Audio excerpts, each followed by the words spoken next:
सब चला गया। इस मूसलाधार बारिश ने सब छीन लिया। अब हम क्या करें? सर के ऊपर की छत भी ले ली। अब इस बच्चे को लेकर कहाँ जाऊँ? हे भगवान, बारिश रोक दीजिए, हमें बचा लीजिए। ये सब पाप का फल है, पाप का फल है। वो राजा पापी राजा, इसलिए तो ऊपर वाले क्रोधित हो गए। समझी सुजाता, इसलिए ऊपर वाले के क्रोध के शिकार हो गए हम। ऊपर वाले रक्षा कीजिए हमारी। हे ऊपर वाले।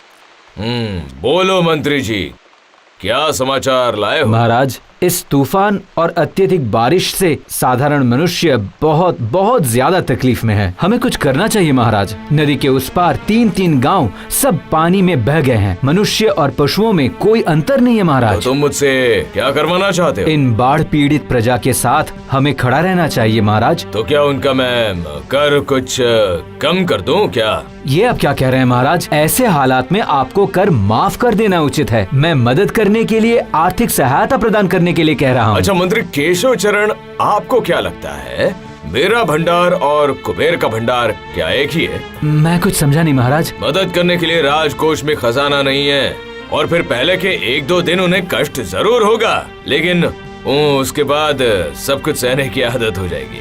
हर मनुष्य के जीवन में कष्ट होता ही है। मुझे कष्ट नहीं है क्या? मुझे कष्ट नहीं है क्या? तुम्हें कष्ट नहीं है क्या?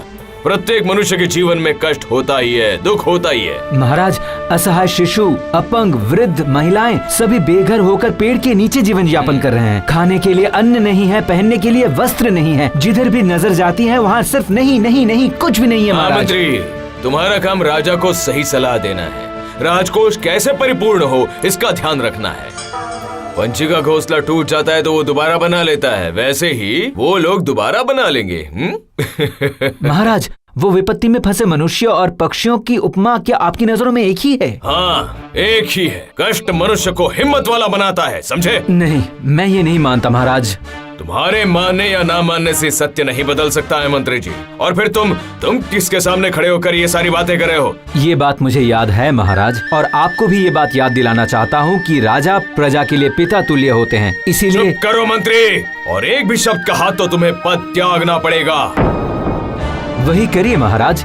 ऐसे राजा के मंत्री होकर सुख भोगने से गरीब प्रजा का साथ देना मैं ज्यादा पसंद करूंगा महाराज। तुम राजद्रोही हो। तुम्हें राजद्रोह और राष्ट्रद्रोह में अंतर है महाराज। मैं राजद्रोही हो सकता हूं पर राष्ट्रद्रोही नहीं हो सकता, और उसी राष्ट्र का काम करने के लिए मैं जा रहा हूं।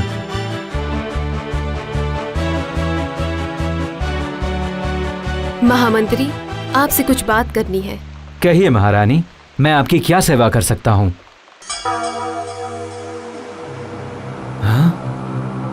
मैंने महाराजा की सारी बातें सुन ली है। इन गहनों को बेचकर प्रजा की कुछ सहायता कर लीजिए। ये इस राज्य की महारानी होने का मेरा कर्तव्य है। इस वक्त इन गहनों की आवश्यकता नहीं है महारानी। क्यों महामंत्री? इस वक्त आपके ये गहने हमारे शेष अस्त्र हैं। पहले हम खुद कोशिश करके देखेंगे, अगर असमर्थ रहें तब आपके ये गहने जरूर उपयोग करेंगे। मैं केशव चरण वचन देता हूँ, मैं कोशिश करूंगा राज्य को बचाने एवं महाराज के सम्मान को बचाने की।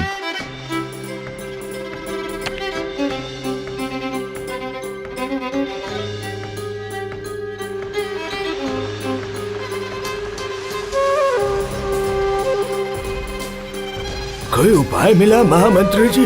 महाराज हमारी सहायता करने वाले हैं। नहीं श्रीनाथ, महाराज सहायता नहीं करेंगे। मैं अब तुम लोगों का मंत्री नहीं हूँ श्रीनाथ, मैं एक साधारण प्रजा मात्र हूँ। तो फिर अब क्या होगा महामंत्री जी? क्या हम ऐसे ही बिना खाए पिए मर जाएंगे? हम सब मिलकर हम सब मिलकर राजा के पास जाएंगे, उन्हें समझाएंगे। उन्हें और कोई क्या समझाएगा काका? क्या महामंत्री जी ने उन्हें समझाया नहीं होगा? हमारे राजा आँख खोलकर सो रहे हैं, उनकी नींद कौन तोड़ सकता है? ऐसा राजा हमें नहीं चाहिए, नहीं चाहिए। नहीं श्रीनाथ, ये सोच सही नहीं है। हमें राजा के विचारों को बदलना पड़ेगा। मैं एक सुझाव दूं महामंत्री जी? तुम क्या करोगे? महाराज का हृदय परिवर्तन करोगे? हाँ, हृदय परिवर्तन ना कर पाऊं, पर अपने काम के लिए एक बार कोशिश करने में क्या हर्ज है? एक मौका दीजिए। ठीक है, सबके लिए तुझे एक मौका देता हूँ।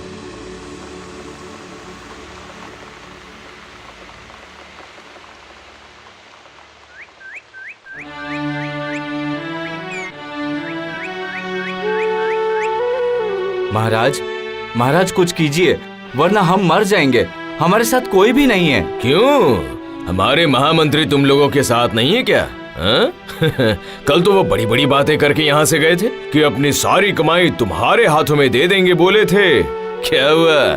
भाग गया ना वो? हाँ? नहीं, भागे नहीं है, पर मदद करने के समय कहा कि वो रोज मदद करेंगे।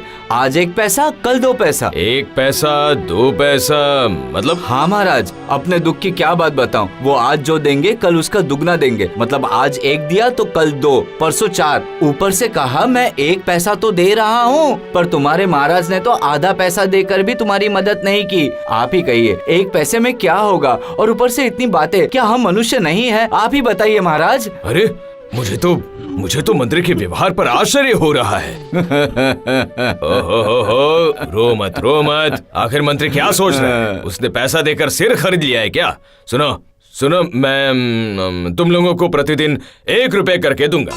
मतलब तो मंत्री 1 पैसा लेकर जैसे देगा, वैसे ही मैं तुम लोगों को आज 1 रुपया, कल 2 रुपए, परसों 4 रुपए दूंगा। हमारे महाराज कितने दयालु हैं। मंत्री जी कहते हैं कि राजा कंजूस हैं, पर ये सब झूठ है। हम मंत्री जी की सहायता नहीं लेंगे। आप गरीबों के माई बाप हैं महाराज, आपके चरणों में शत शत नमन। महाराज, आपका वो मंत्री बहुत बदमाश है। आप हमारी सहायता कर रहे हैं, इसका वो विश्वास नहीं करेंगे। एक दान पात्र दीजिए, जिसे जाकर मैं मंत्री को दिखाऊंगा कि आप हमारी सहायता कर रहे हैं। इसमें ऐसी क्या बात है? खजांची, ये किसान जैसा चाहता है वैसा एक दान पत्र लिख कर दे दो, जिससे उस बदमाश मंत्री का तोता मुख और तोता हो जाए। आई बात समझ में? मैं कंजूस हूँ क्या? दिखाता हूँ मजाक। जय हो, हमारे महाराज की जय हो। ये दान पत्र सबको दिखाऊंगा, दिखाकर कहूंगा कि हमारे महाराज दयालु हैं। महाराज आदित्य वर्मा की जय, महाराज आदित्य वर्मा की जय। जय हो।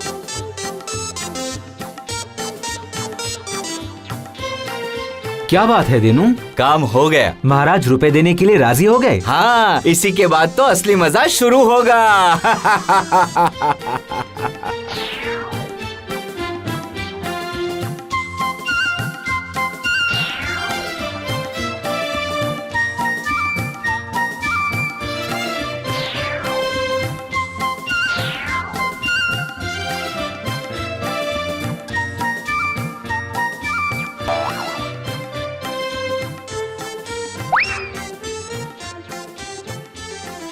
क्या कह रहे हो कोषाध्यक्ष जी? नहीं, कोई बहुत बड़ी भूल हो रही है तुमसे। जी नहीं महाराज, ये रहा हिसाब। मतलब मेरे बही खाते में प्रतिदिन का हिसाब लिखा है। आज हुए पूरे 20 दिन। ये देखिए। मेरे पास देखने के लिए समय नहीं है, मुंह से बोलिए। जी महाराज, प्रथम दिन 1 रुपए, दूसरे दिन 2 रुपए, तीसरे दिन 4 रुपए, उसके बाद 8 रुपए, उसके बाद 16, उसके बाद 32। इस तरह से महीने के आखिरी दिन हो गए पूरे वही 107 करोड़ 37 लाख 41,824 रुपए। और महाराज, ये तो 31 दिनों का महीना है ना, और इस पूरे महीने के हिसाब में लगभग 215 करोड़। नहीं, अब मत दीजिएगा। बंद कीजिए, सब बंद कीजिए, एकदम बंद कर दीजिए। अरे बाप रे, सब शैतान है। और मेरे मंत्री ने तो उनके साथ मिलकर मेरे साथ ऐसा कांड किया। इसका मतलब ये तो घर का भेद ही विभीषण निकला। महाराज, वो दीनू किसान पूरे राज्य में आपका दान पत्र दिखाकर कह रहा है कि आप गरीबों के माँ बाप हैं। देश में ही नहीं, विदेशों में भी आपके नाम की जय जयकार हो रही है। चुप! उस किसान ने मुझे लूट लिया, मेरे राज को शून्य कर दिया और ये आए हैं मेरी जय जयकार की खबर सुनाने के लिए। महाराज की जय हो, महाराज आदित्य वर्मा की जय हो। चुप हो जाओ, चुप हो जाओ तुम लोग। मेरे विश्वास का फायदा उठाकर मुझे लूट कर मेरे कोषागार को खाली करके मेरे जले पर नमक छिड़क रहे हो। आज से सारी सहायताएं बंद। महाराज, अब आप इस दान पत्र को अस्वीकार नहीं कर सकते हैं।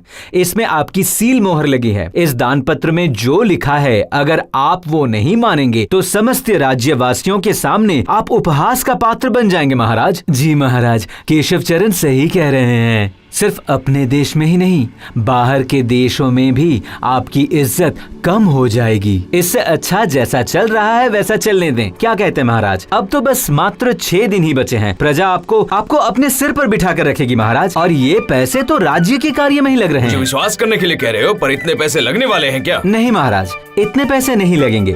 अतिरिक्त पैसों को मैं भविष्य में राज्य के विपत्ति के लिए जमा करना चाहता हूँ।